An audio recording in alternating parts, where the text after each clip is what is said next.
ನಮಸ್ಕಾರ ಸ್ನೇಹಿತರೆ. ಜುಲೈ 25, 2026ರಂದು ನಮ್ಮ ಬೆಂಗಳೂರಿನ ಹೆಮ್ಮೆಯ ಶಿಕ್ಷಣ ಸಂಸ್ಥೆ ಹೆಬ್ಬಾಳದ ಪಶುವೈದ್ಯಕೀಯ ಮಹಾವಿದ್ಯಾಲಯ ತನ್ನ 69ನೇ ಸಂಸ್ಥಾಪನಾ ದಿನಾಚರಣೆಗೆ ಸಜ್ಜಾಗಿದೆ. ಘನತೆವೆತ್ತ ಮೈಸೂರು ಸಂಸ್ಥಾನದ ರಾಜರ್ಷಿ ನಾಲ್ವಡಿ ಕೃಷ್ಣರಾಜ ಒಡೆಯರ್ರವರು ಹೆಬ್ಬಾಳದಲ್ಲಿ ಸ್ಥಾಪಿಸಿದ್ದ ಮೈಸೂರು ಸೀರಂ ಇನ್ಸ್ಟಿಟ್ಯೂಟಿನ ಆವರಣದಲ್ಲಿ ಜುಲೈ 25, 1958ರಂದು ರಾಜ್ಯದ ಪ್ರಥಮ ಪಶುವೈದ್ಯಕೀಯ ಕಾಲೇಜನ್ನು ಆರಂಭಿಸಲಾಯಿತು. ಮೈಸೂರು ವೆಟರ್ನರಿ ಕಾಲೇಜು ಎಂದೇ ಹೆಸರಾಗಿದ್ದ ಈ ಪ್ರತಿಷ್ಠಿತ ವಿದ್ಯಾಸಂಸ್ಥೆಯನ್ನು ಅಂದಿನ ಕರ್ನಾಟಕದ ಮುಖ್ಯಮಂತ್ರಿಗಳಾದ ಶ್ರೀ ಬಸಪ್ಪ ದಾನಪ್ಪ ಜತ್ತಿಯವರು ಉದ್ಘಾಟಿಸಿದರು. ನಂತರ ಈ ಮಹಾವಿದ್ಯಾಲಯಕ್ಕೆ ಸರ್ಕಾರದ ಒತ್ತಾಸೆಯಿಂದ ನಿರ್ಮಾಣವಾದ ನೂತನ ಕಟ್ಟಡವನ್ನು 1962ರ ಜನವರಿ 6ರಂದು ಅಂದಿನ ರಾಜ್ಯಪಾಲರಾದ ಶ್ರೀ ಜಯಚಾಮರಾಜೇಂದ್ರ ಒಡೆಯರ್ರವರು ಲೋಕಾರ್ಪಣೆ ಮಾಡ್ತಾರೆ. ಹೀಗೆ ಆರಂಭವಾದ ಈ ಮಹಾವಿದ್ಯಾಲಯದ ಯಶಸ್ಸಿಗಾಗಿ ಪಶುವೈದ್ಯಕೀಯ ಕ್ಷೇತ್ರದ ದಿಗ್ಗಜರಾದ ಡಾಕ್ಟರ್ R.D. ನಂಜಯ್ಯನವರಾದಿಯಾಗಿ ಹಲವಾರು ಶ್ರೇಷ್ಠ ಪ್ರಾಧ್ಯಾಪಕರು, ಆಡಳಿತಾಧಿಕಾರಿಗಳು, ಜನಪ್ರತಿನಿಧಿಗಳು, ಶಿಕ್ಷಕೇತರ ಸಿಬ್ಬಂದಿ ಹಾಗೂ ವಿದ್ಯಾರ್ಥಿಗಳು ಅವಿರತವಾಗಿ ಶ್ರಮಿಸಿದ್ದಾರೆ. ಈ ಎಲ್ಲ ಮಹನೀಯರುಗಳ ಸಾಧನೆಯನ್ನ ನಾವು ಹೆಮ್ಮೆಯಿಂದ ಸ್ಮರಿಸಬೇಕಿದೆ. ಪಶುವೈದ್ಯಕೀಯ ಕ್ಷೇತ್ರದಲ್ಲಿ ಬೋಧನೆ, ಸಂಶೋಧನೆ ಹಾಗೂ ವಿಸ್ತರಣೆ ಈ ಮೂರೂ ಕ್ಷೇತ್ರಗಳಲ್ಲಿ ಬೆಂಗಳೂರು ಪಶುವೈದ್ಯಕೀಯ ಕಾಲೇಜಿನ ಕೊಡುಗೆ ಅಗ್ರಗಣ್ಯವಾದದ್ದು. ಸಾವಿರ ವಿದ್ಯಾರ್ಥಿಗಳು ಈ ಮಹಾವಿದ್ಯಾಲಯದಿಂದ ಪದವೀಧರರಾಗಿ ರಾಷ್ಟ್ರದ ನಿರ್ಮಾಣಕ್ಕೆ ತಮ್ಮದೇ ಆದ ಕಾಣಿಕೆ ನೀಡಿದ್ದಾರೆ. ಹಲವಾರು ಪದವೀಧರರು ನಾಗರಿಕ ಸೇವೆಗಳಲ್ಲಿ, ರಾಷ್ಟ್ರ ಹಾಗೂ ಅಂತಾರಾಷ್ಟ್ರೀಯ ಮಟ್ಟದ ಸಂಶೋಧಕರಾಗಿ, ರಾಜ್ಯ ಮತ್ತು ರಾಷ್ಟ್ರ ಮಟ್ಟದ ಇಲಾಖೆಗಳ ಆಡಳಿತಗಾರರಾಗಿ, ಗ್ರಾಮೀಣಾಭಿವೃದ್ಧಿ ಕ್ಷೇತ್ರದಲ್ಲಿ, ಕುಕ್ಕುಟ ಕ್ಷೇತ್ರದಲ್ಲಿ, ಮಾಂಸ ಸಂಸ್ಕರಣಾ ಕ್ಷೇತ್ರದಲ್ಲಿ, ಪಶುವೈದ್ಯಕೀಯ ಸೇನಾದಳದಲ್ಲಿ, ಜೈವಿಕ ಸಂಶೋಧನಾ ಉದ್ಯಮದಲ್ಲಿ, ಚಿಕಿತ್ಸಾ ಕ್ಷೇತ್ರದಲ್ಲಿ, ಸಾಹಿತ್ಯ ಕ್ಷೇತ್ರದಲ್ಲಿ ಹೀಗೆ ಸಮಾಜದ ಎಲ್ಲ ವಿಭಾಗಗಳಲ್ಲಿ ತಮ್ಮ ಛಾಪು ಮೂಡಿಸಿದ್ದಾರೆ. ಇವರೆಲ್ಲರ ಸಾಧನೆಗಳು ಮತ್ತು ಯಶಸ್ಸು ಪ್ರಶಂಸನೀಯವಾದದ್ದು. ಈ ಅಭೂತಪೂರ್ವ ಕಲ್ಪನೆಗಳಿಗೆ ನೀರೆರೆದು ಪೋಷಿಸಿದ್ದು ಈ ಕಾಲೇಜಿನ ಅತ್ಯದ್ಭುತ ಶೈಕ್ಷಣಿಕ ಹಾಗೂ ಸಾಂಸ್ಕೃತಿಕ ವಾತಾವರಣ.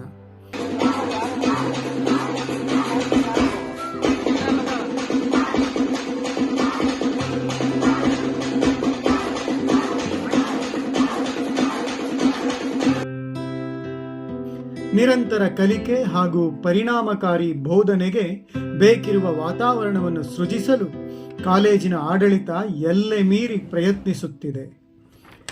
ಕ್ಯಾಂಪಸ್ ಆವರಣದಲ್ಲಿ ವಾಕಿಂಗ್ ಎಂದು ಬರುವವರಿಗೆ ಮುಂಜಾನೆ ಮತ್ತು ಸಂಜೆ ಸಮಯ ನಿಗದಿಪಡಿಸಲಾಗಿದೆ.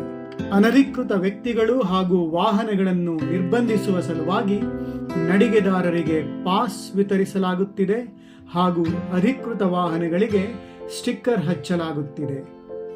ಕ್ಯಾಂಪಸ್ನ ಸ್ವಚ್ಛತೆ ಕಾಪಾಡಲು ವಿದ್ಯಾರ್ಥಿಗಳು, NSS ಸ್ವಯಂ ಸೇವಕರು, ಸಿಬ್ಬಂದಿ ಹಾಗೂ ಸಾರ್ವಜನಿಕರನ್ನು ಸಕ್ರಿಯವಾಗಿ ತೊಡಗಿಸಿಕೊಳ್ಳಲಾಗುತ್ತಿದೆ.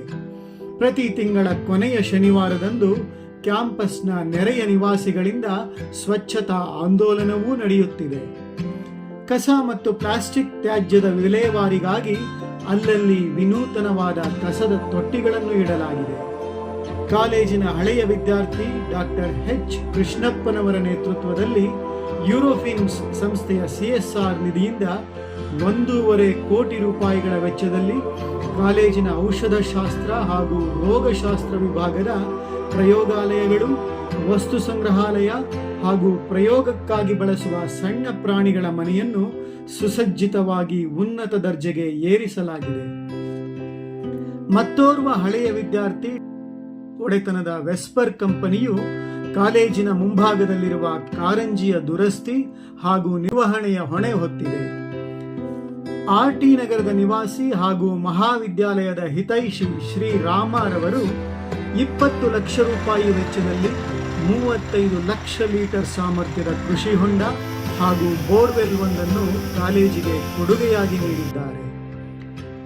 ಡಾಕ್ಟರ್ ಕೊಟ್ರಸ್ವಾಮಿಯವರ ನೇತೃತ್ವದಲ್ಲಿ ವಿಜೆ 5ನೇ ಸರದಿಯ ವಿದ್ಯಾರ್ಥಿಗಳು ಒಂದು ಬೋಧನಾ ಕೊಠಡಿಯನ್ನು ಉನ್ನತೀಕರಿಸಿ ನೀಡಿದ್ದಾರೆ.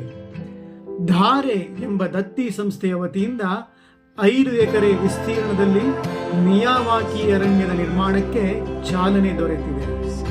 ಮಹಾವಿದ್ಯಾಲಯದ ಹಳೆಯ ವಿದ್ಯಾರ್ಥಿಗಳ ಸಂಘದ ವತಿಯಿಂದ ಕ್ಯಾಂಪಸ್ಸಿನ ಜೀವ ವೈವಿಧ್ಯತೆಯನ್ನು ವೈಜ್ಞಾನಿಕವಾಗಿ ದಾಖಲು ಮಾಡಲಾಗುತ್ತಿದೆ ಹಾಗೂ ಎಲ್ಲ ಮರಗಳಿಗೆ ಹೆಸರುಗಳನ್ನು ನಮೂದಿಸಲಾಗಿದೆ.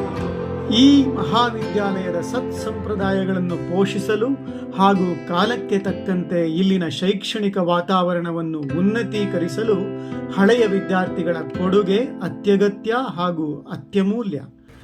ಈ ಹಿರಿಯರು ತಮ್ಮ ಅನುಭವ ಹಾಗೂ ಮಾರ್ಗದರ್ಶನವನ್ನು ಇಂದಿನ ವಿದ್ಯಾರ್ಥಿಗಳಿಗೆ ಧಾರೆ ಎರೆಯಬೇಕು. ಇದೇ ಉದ್ದೇಶದಿಂದ ಕಾಲೇಜಿನ ಸಂಸ್ಥಾಪನಾ ದಿನದಂದು ಈ ಮಹಾವಿದ್ಯಾಲಯ ನಡೆದು ಬಂದ ಹಾದಿ, ಈ ಸಂಸ್ಥೆಯ ಶೈಕ್ಷಣಿಕ ಶಿಲ್ಪಿಗಳು, ಯುವ ಪಶುವೈದ್ಯರಿಗಿರುವ ಅವಕಾಶಗಳು ಹಾಗೂ ಸವಾಲುಗಳು ಇತ್ಯಾದಿಗಳ ಕುರಿತು ಅಪ್ರತಿಮ ಸಾಧನೆಗೈದಿರುವ ಹಳೆಯ ವಿದ್ಯಾರ್ಥಿಗಳ ಭಾಷಣ ಹಾಗೂ ಸಂವಾದವನ್ನು ಕಾಲೇಜಿನ ವಿದ್ಯಾರ್ಥಿಗಳಿಗೆಂದೇ ಆಯೋಜಿಸಲಾಗಿದೆ. ಈ ಸುಂದರ ಕ್ಷಣಗಳಿಗೆ ಸಾಕ್ಷಿಯಾಗಲು ಇದೊಂದು ಸದವಕಾಶ.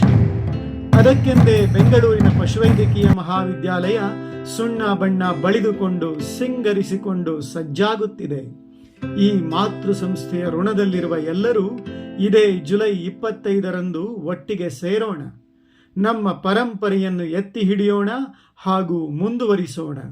ಈ ಭವ್ಯ ಹಾಗೂ ಮಹೋನ್ನತ ಕಾರ್ಯಕ್ರಮಕ್ಕೆ ನಿಮಗಿದೋ ತುಂಬು ಹೃದಯದ ಹಾಗೂ ಆತ್ಮೀಯ ಆಮಂತ್ರಣ.